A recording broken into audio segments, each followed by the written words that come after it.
Welcome to Dropped In, Jen. I am so excited to welcome you to our Dropped In community. Thank you so much. It's wonderful to be here. So, I always love to hear from my guests who you are, what you do, as opposed to me reading your bio. So, can you share with us all the things, Jen? Sure. So I'm Jen Cohen. I'm an intuitive consultant, which means that I help people and companies get clear on their intuition. I spent 27 years in the entertainment industry, corporate and production side of the house, and where I did use my intuition, but made the leap based on that gut feeling and started my own business where I help and serve people get clear on theirs. So needed, and you're speaking my language, so I cannot wait to just get dropped in with you today. So, I understand there was a pivotal moment for you. Am I correct? Where it was like the catalyst for the work that you're doing today. So, do you want to share the backstory before we Sure. go further? Yeah. So my pivotal moment was at the age of 20. My dad passed very suddenly. I was a junior. I just started my junior year of college, and it it was the evening of his funeral. And his funeral, because we're Jewish, it happens very quickly. And we were sitting Shiva, and I just could not handle it. I was just overwhelmed and went back to his and my mom's bedroom, and it was pitch black dark, and I just lied down on his side of the bed. And the past days since when it happened in his funeral, I just remember calling out to God inside. I was literally mute. I could not speak at all. People were asking me questions, and I just could not find a voice to answer them. And I was on his side of the bed again, complete darkness, and I just called out to God, and I just said, what? I don't even know what to do now. I don't understand. I don't know what to do. And I just kept calling that out. And all of a sudden, the light next to the bed just flashes on and off and on and off. And I stopped crying and I said, Dad, Daddy, is that you? And the light flashed on Mm, and off and on and off. And it was in that moment that there was absolutely no doubt that my dad was still with me in a mm, way that I could feel very deeply. And he continued to show up through signs of electricity, through ladybugs, through coins, through mm. music. And in that 20-year-old body, went through the obvious stages of grief, and I got real stuck on anger. And in that moments of anger in that time, I decided that in order to handle that anger a little bit more productively, and this wasn't conscious, this is just what I did, is I made a pact with him. And I said, okay, since you are gone now, I'm handing over my career and my profession to you, and Mm. you're gonna take care of that. That's how I'm gonna feel safe in this world now that you're gone, and it's yours.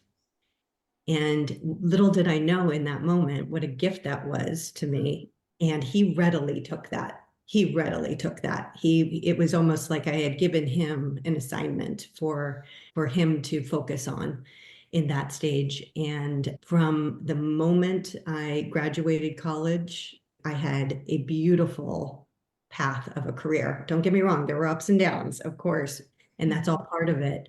Yet, when I decided to step out of the corporate world of entertainment and become a full-time intuitive consultant, that was extremely guided from him as well. Oh my Yeah. goodness. Okay, it is cold here because I'm on Vancouver Island and I have my heat cranked to my studio and my skin is just crawling.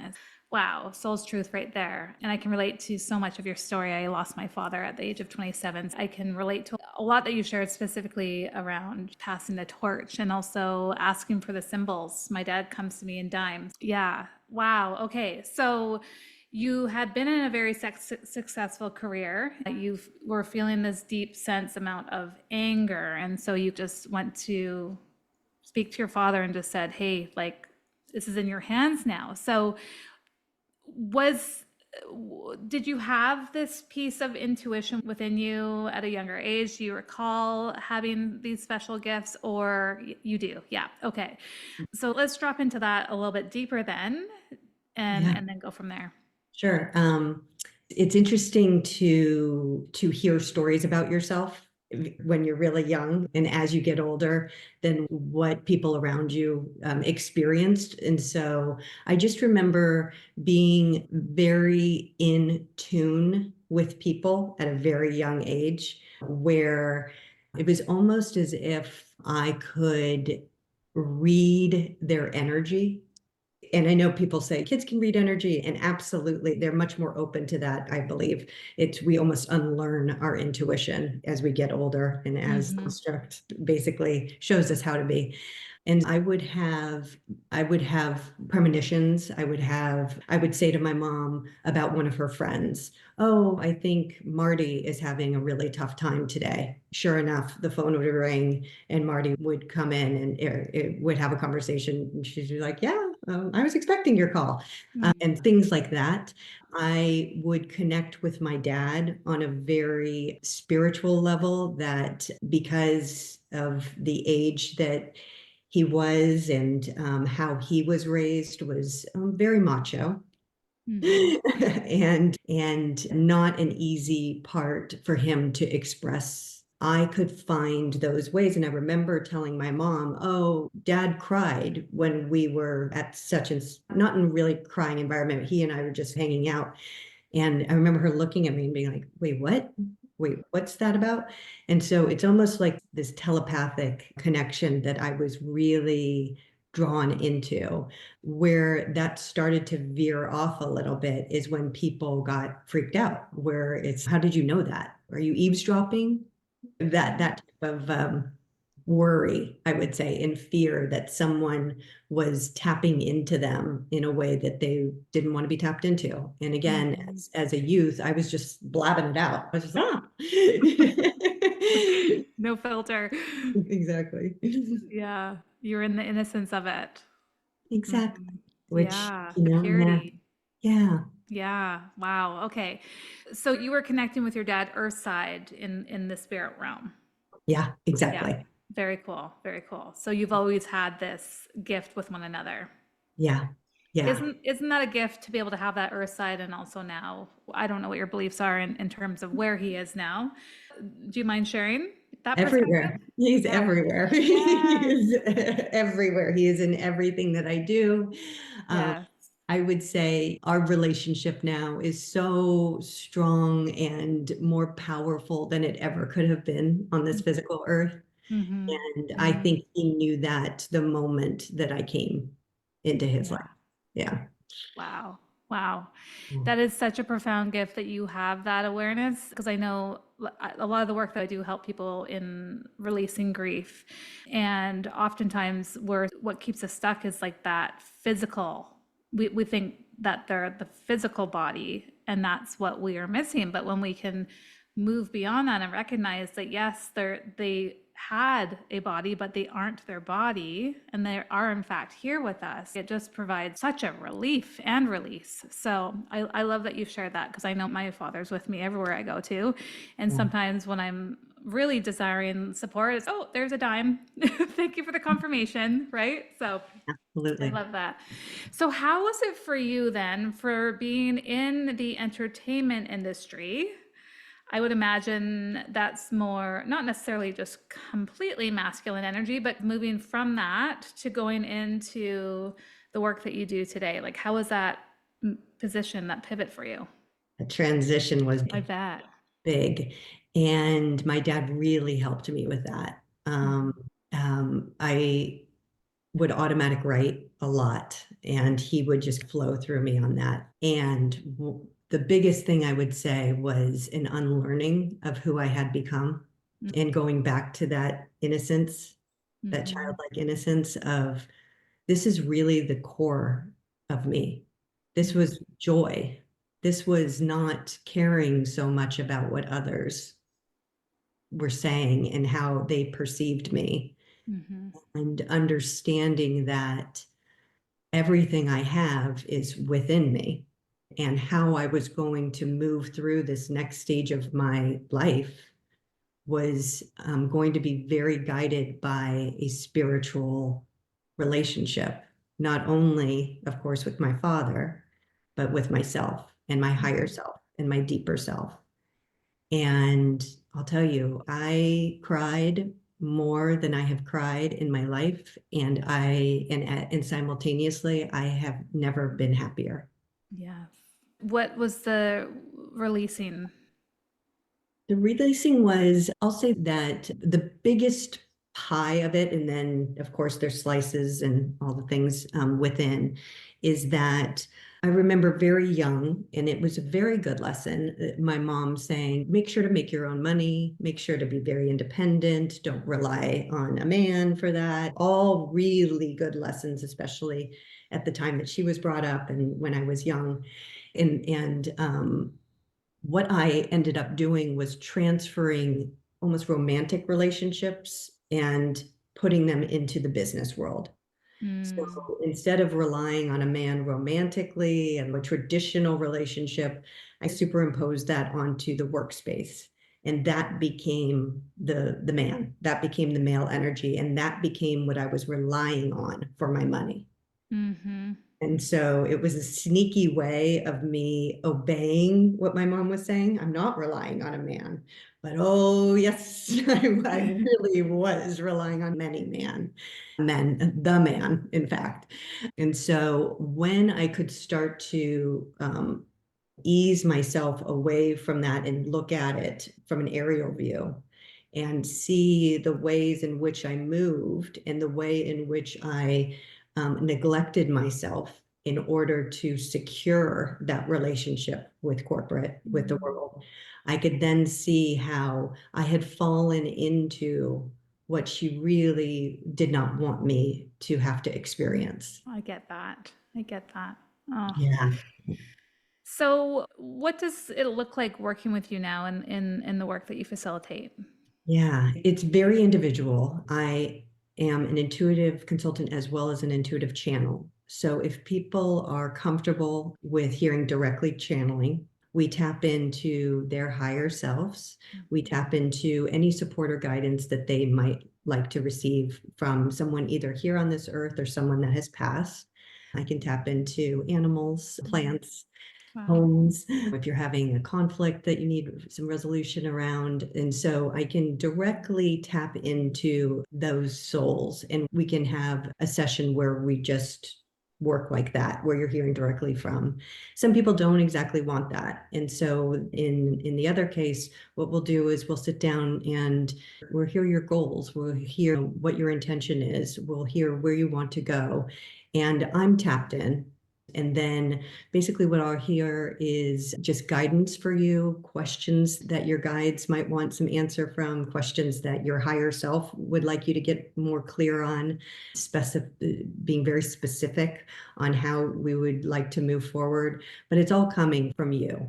It's Hmm. not me telling you. It's your soul that's coming through. And I've just been blessed with the gift to be able to tune into that energy and to shine some light on maybe some blind spots and offer a different perspective that kind of clicks, and you're able to see a different path that you might not have been able to recognize before. Oh my goodness, I love that. And I especially love that because I feel like you and I have this resonance of really supporting people within their inner selves, like within themselves, as opposed to going outside of ourselves, right? Because all the answers are within us. And the fact that you are able to connect with the highest self of the individual and channel from that, as opposed to not saying that intuitives project their own, but sometimes it can get a little bit convoluted as to what their highest self is and what your highest self is. So I absolutely love that you can channel that for the absolute individual of whom you're connecting with. That's Thank you. incredible.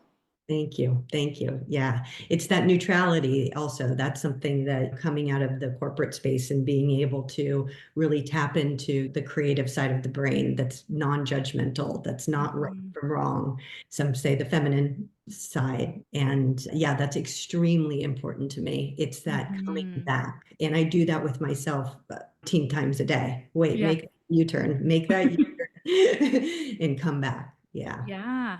And when in today's world and society, especially the age of Aquarius, with the age, I call it the age of information overload, we can easily and effortlessly go outside of ourselves to find the answers. But in all reality, it's not outside, it's within. So I absolutely love that you can channel that for the individual. So cool. Yeah. Thank you. Yeah. So how are people finding you and how are you getting your message out to the masses? Yeah, through lovely people like you. And when I tell you how the world starts to open up when you claim your spot, claim your purpose, and then all of a sudden it's an invitation to meet you and to talk with people that resonate with you. Mm-hmm. Um, that has been such a miracle of a gift that I get to receive every day, with just expansion. Mm-hmm. Um, and I created a website, which I'll tell you, that was another big transition coming out of corporate when you focus on yourself. And Yeah. I did some marketing. Well, I was based in marketing at the end of my career. And marketing yourself, that is a whole different ballgame. It certainly is. So my website is my name, Jen with two N's, Cohen, Cohen, at intuitive.com. And then through Instagram, and that's at Jen Cohen Intuitive. Incredible, incredible.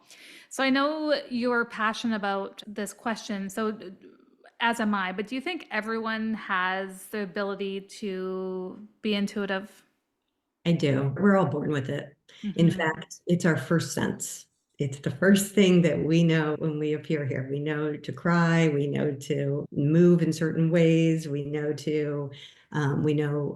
where our mom is. Mm-hmm. um, and it's almost how much have we fallen away from that is how hard or challenging or how much we have to work to get back to finding that. I was very Mm-hmm. lucky to, when I did rediscover it again, have my mom say, yeah, of course. And I realized how lucky I was to have that. And I would say that the biggest challenge is that what we spoke about earlier, it's the internal. Mm-hmm. It's realizing it's built in within us. It's almost like when you have a car for a little bit and then you find a new feature in that car and you're like, oh my God, that's been here all along. I could have been using that. That really would have made my life easier. It's like that. It's been with us all along. And it's just finding the resources, the coaching, the people that can lead you in a way that you can make small tweaks that have really big advantages for your life. And Mm-hmm. they sound really basic a lot of the times. And simple does not always mean easy. No, Yep. isn't that the truth? Yeah, yeah, Yeah. but definitely. So if someone was wanting to learn how to trust their intuition and build that trust within, what are some steps that they could take to initiate that? It's I would say the first thing is knowing your body in a way that might be different than you think of your body. A lot of times people just aren't aware that of where their energy field from their body, of where their body is reacting to things of themselves or that they're picking up from other people and then reacting from that point. And I tend to start with a really easy exercise of sitting up really straight and placing a hand on your stomach and just allowing your brain to, as with some breathing of just, this is my stomach, and not saying anything, but just having that brain and touch of your stomach connection. And then I move it up to the heart area, chest area, and just again, sitting for about 2 minutes. And it's not a breathing exercise, it's just an awareness of, okay, actually, this is mine, this is here, this is my energy, rather than, oh God, this person just walked in. What are the kids going to say? What's this person going to say? Da, da, da, da, da. I've got so much going on. Ruminating back to maybe something that happened through the day. And then that gets your nervous system up. And it's completely not in the present moment, which is where your intuition lives. Once Mhm. you've gone back and are ruminating on something or gone to the future to worry about something, you're out of your intuition. You're out of that intuitive state. So it's bringing people back to the present moment. And a lot of the first sessions that we'll have is asking if that story is true. Yeah.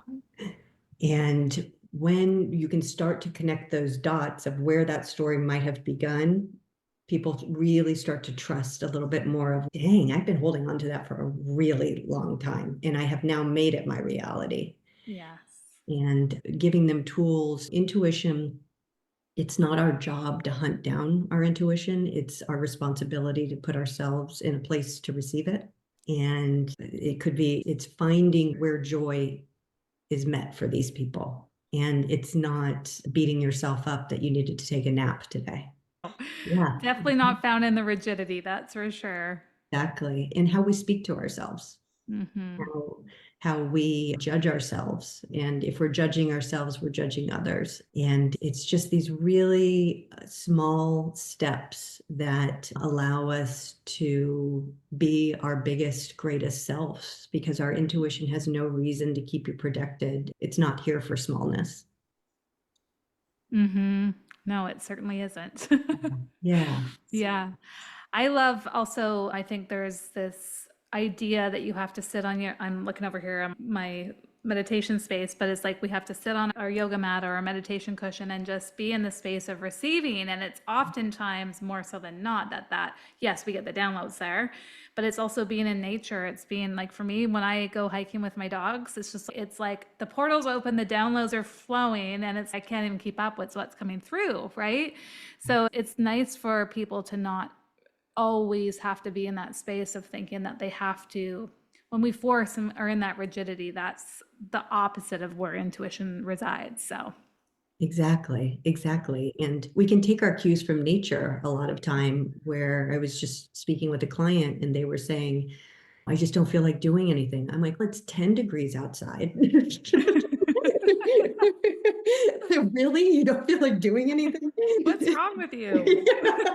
Yeah, most animals are hibernating, asleep, have taken cover. Yeah. Why do you think you have to push yourself today? Yes. Or even Yeah. during this time of the year, where, yeah, sure, the calendars have turned and it's a new year, but we're still in the dead of winter. Yes, thank you for speaking into that. I know in the spiritual world, we have the new year in the astrological new year, right? In April. So that's really where the new year begins for many of us, right? So there can be this preconceived notion that, oh, it's January 1st and now everything has to like change and shift. And it's, yes, we can set the intention of that, but also meet yourself where you're at and be with what your body's asking of you there for your intuition as well.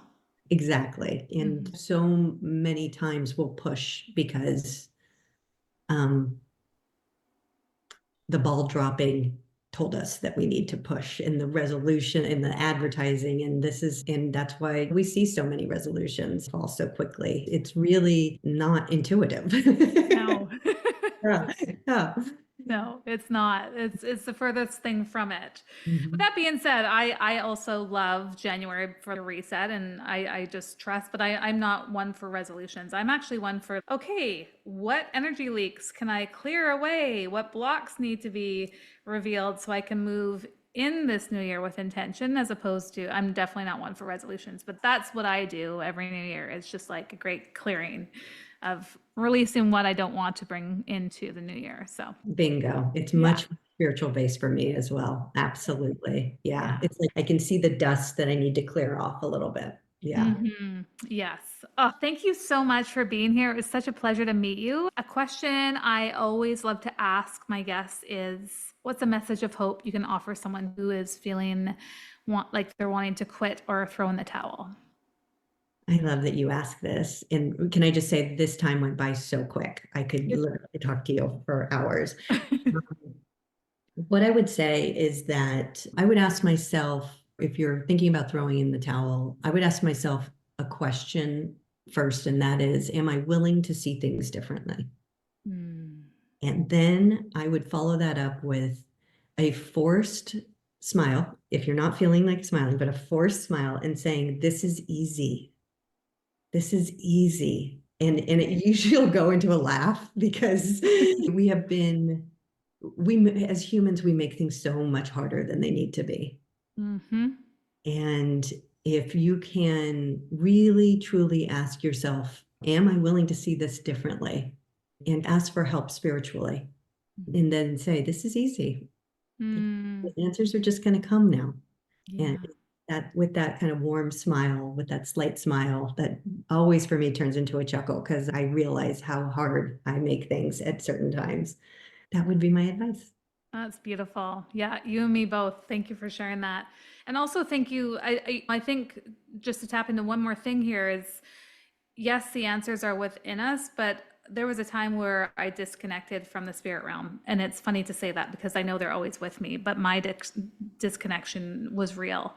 And so oftentimes we can call upon our spirit team, unseen team for support, right? From our fathers, for example, and just have that infinite support as well. So Absolutely. They're just waiting for us to ask for help, honestly. 100%. Yeah. It's like we've been waited with by bated breath just for you to call upon us. So here we are. Exactly. Exactly. They're not punching in 9 to 5 up there. Yeah. No, they're not. Thank goodness. Thank you so much, Jen. It's been an absolute honor. I could be here with you all day. So thank you so much for the work that you do and the ripple effect you're creating within this space. So thank you. Thank you.